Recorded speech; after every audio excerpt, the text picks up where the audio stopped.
Ayan guys, ito. Eh, full po kasi yan. Mayroong puang. Tatapal lang po natin yan. Yan.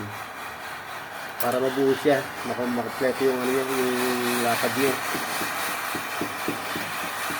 Tatapalan lang po natin yan para mabuo yung ano niya.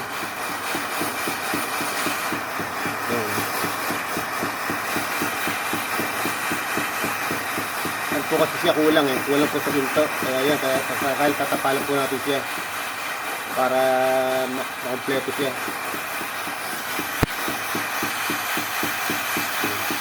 Kailangan po kasi ano eh, kung diretso mahaba yan eh, na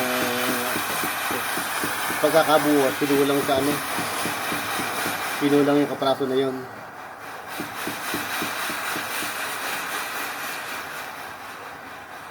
Ayan po ah.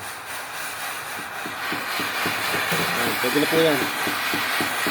Natapalan na po siya. Isang buo na po siya.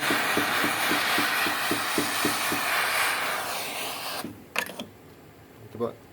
Tabog po natin sa akido. Ito po.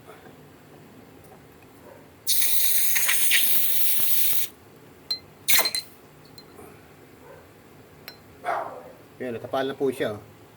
Ayun. Kompleto na po siya.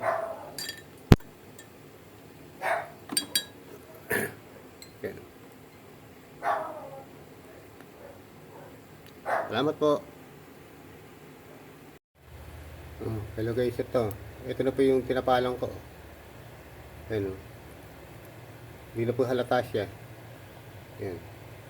Pagka binuhat ng purito yan, pantay na po siya. Ayan. Salamat po.